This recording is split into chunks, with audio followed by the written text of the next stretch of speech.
Messages of sorrow and support from all over the country continue to pour in following the passing of former Archbishop Emeritus Desmond Tutu yesterday.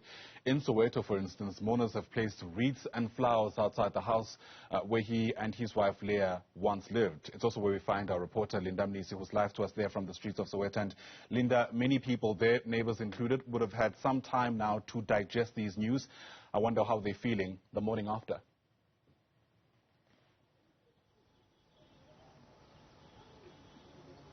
Yeah, I mean, this was certainly anticipated, really. Not anticipated, really, when you look at, of course, the life that he's lived. I mean, at the age of 90, nobody thought that at the end of the year, the Archbishop would be bidding farewell. But just as you mentioned, behind me you see those wreaths that have been laid by the mourners that came here since yesterday.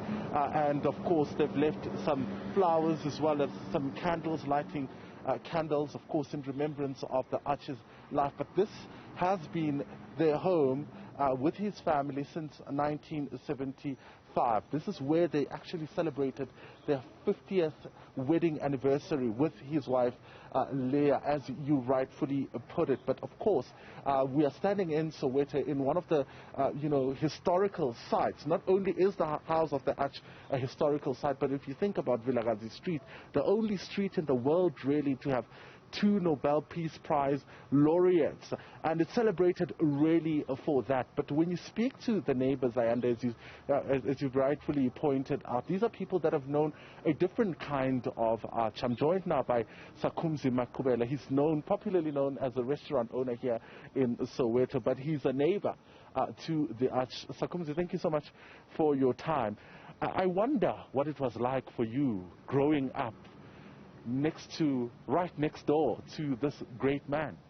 Good morning, Linda, and to Newzroom viewers.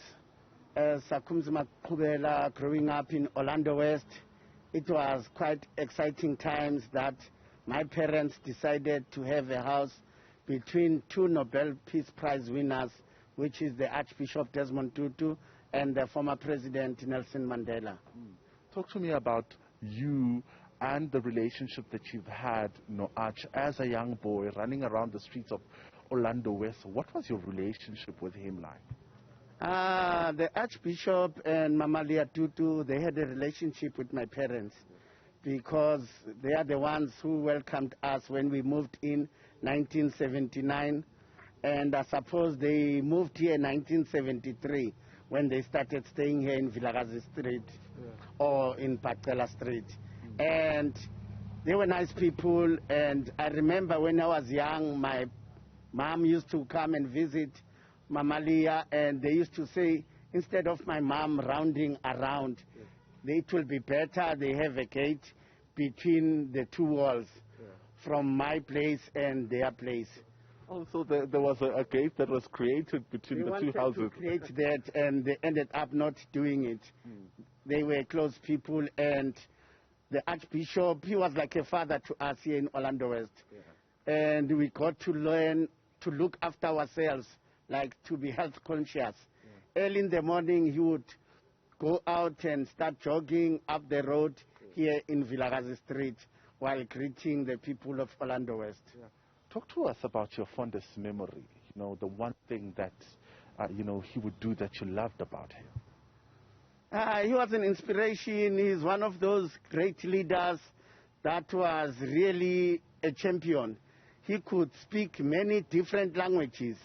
He's a person who was thinking ahead.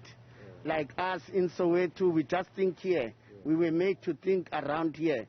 But because of his exposure to the world, living in London, also in Atlanta, US, it made him to be aware that it's important to speak different languages.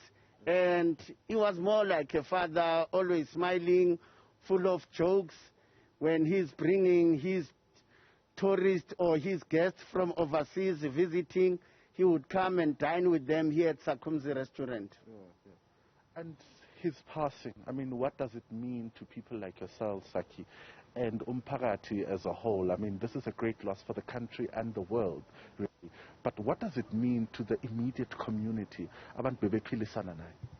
To us, his spirit will always live on.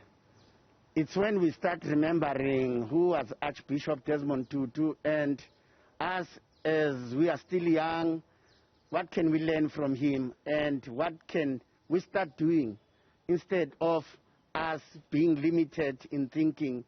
As I was saying, at Sakum's restaurant we deal with international people. We need to speak different languages. So the Archbishop could speak different languages. And for us, we have lost a great leader. All right, there you have it. Sakum Makubela, there he is, the neighbor, speaking to us about growing up right next door to the Archbishop, and of course the lessons that have been learned there. I mean, he speaks about the kind of person that he was, the kind of relationship that his mother had with Mamali. At some point they wanted to have a gate in between the houses so that his mother could not walk on the sidewalk here all the way to the gate. So those are some of the fond memories that are coming to the minds of those who lived with him in this very same community. Beautiful snippets and anecdotes there as we continue taking stock of the contribution this man has made, not only to world leaders, but certainly ordinary South Africans, and as you've just heard, even just his neighbors. Linda Mnisi live to us there from the historic Vilakazi Street in Soweto.